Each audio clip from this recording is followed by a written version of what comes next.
कि अब जो मोहल्ले क्लिनिक है उसका नाम मदर टेरेसा के नाम पे रखा जाएगा।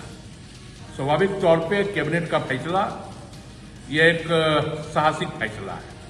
जो विश्वविद्यालय विधेयक लेके आए उसमें कुलपति नियुक्ति में या अन्य जो चीजें नियुक्ति होंगी विश्वविद्यालय से संबंधित, उसमें राज्यपाल की कोई भूमिका ही नहीं होगी। झारखंड में हेमंत सोरेन सरकार के एक फैसले ने सूबे की राजनीति में राजनीतिक पारा हाई कर दिया है। राज्य में संचालित अटल स्वास्थ्य क्लिनिक का नाम बदलकर अब मदर टेरेसा वेलनेस क्लिनिक कर दिया गया है। इस फैसले के बाद भारतीय जनता पार्टी ने अपनी तीखी प्रतिक्रिया दी है और राज्यव्यापी विरोध की चेतावनी भी भारतीय जनता पार्टी की तरफ से दी गई है। कैबिनेट की बैठक में प्रस्ताव पारित करते हुए झारखंड सरकार ने ग्रामीण क्षेत्रों में चल रहे अटल क्लिनिक का नाम बदलने का निर्णय लिया। ये क्लिनिक पूर्व मुख्यमंत्री रघुवर दास के कार्यकाल में 2019 में शुरू किए गए थे, जिसका उद्देश्य ग्रामीण जनता को प्राथमिक स्वास्थ्य सेवाएं उपलब्ध कराना था। अब इन क्लिनिकों का नाम बदलने के लिए कहा गया है, जिस पर अब खूब राजनीति हो रही है। सरकार के इस फैसले पर बीजेपी ने कड़ी आपत्ति जताई है। पार्टी प्रवक्ता प्रदीप सिन्हा ने इसे अटल बिहारी वाजपेयी का अपमान बताया है। उन्होंने आरोप लगाया कि सरकार लगातार हिंदू विचारकों और नेताओं से जुड़े नामों पर निशाना बना रही है। हाल के दिनों में देखा जाए तो झारखंड सरकार लगातार राज्यपाल के अधिकारों में कटौती कर रही है। टीएसी में पहले हुआ मामला, अब विश्वविद्यालय विधेयक में है।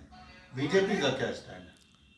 देखिए, भारतीय जनता पार्टी मानती है कि यह सिर्फ विद्वेष की भावना से और राजनीति साधने के लिए किया जा रहा है, क्योंकि राज्यपाल की शक्तियों को कम करना, एक तरफ तो टीएसी में जिस तरह से किया गया उसको लेकर विवाद रहा लंबे समय तक, अभी भी मामला कोर्ट में चल रहा है, और फिर अभी जो विश्वविद्यालय विधेयक लेके आए उसमें कुलपति नियुक्ति में या अन्य जो चीज़ें नियुक्ति होंगी विश्वविद्यालय से संबंधित, उसमें राज्यपाल की कोई भूमिका ही नहीं होगी।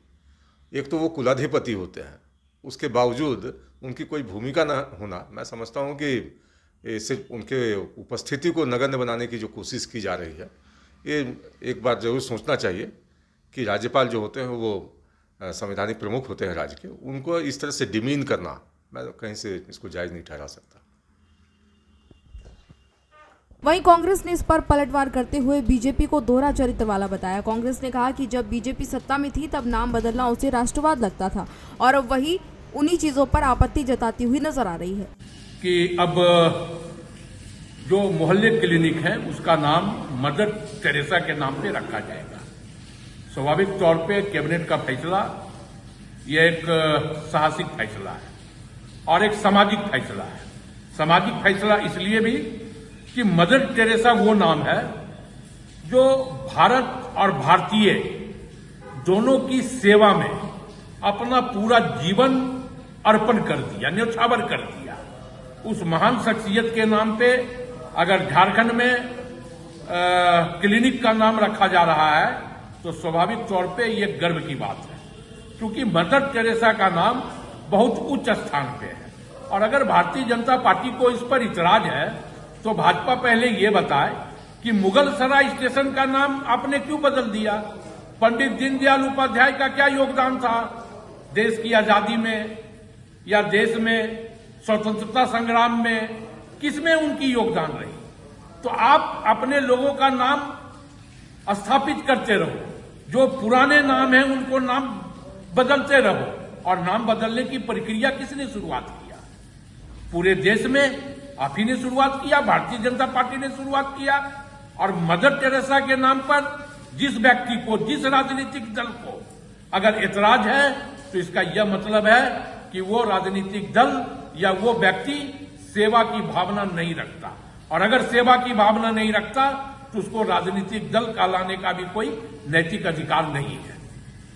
झारखंड की राजनीति में नामकरण की ये जंग अब सिर्फ प्रतीकों की नहीं रह गई है, बल्कि सियासी वर्चस्व की लड़ाई बन चुकी है। अब देखना ये होगा कि ये फैसला जनता की सेवा को कितना प्रभावित करता है। राजधानी समेत झारखंड के जिन इलाकों में भी अटल क्लिनिक खोला गया था, उन इलाकों में आदिवासी या ईसाई मिशनरीज की आबादी बहुतायत में है। अन्य इलाकों में मलिन बस्तियों में ये अटल क्लिनिक खोला गया है। जाहिर है बीजेपी ने अपने ढंग से राजनीति की और अब हेमंत सोरेन भी अपने ढंग से बीजेपी की राजनीति का जवाब दे रहे हैं। ऐसे में ये देखना दिलचस्प होगा कि आखिर किसकी राजनीति ज़्यादा रंग लाती है। भारत एक्सप्रेस के लिए कैमरामैन धर्मेंद्र के साथ मधुकर आनंद, रांची।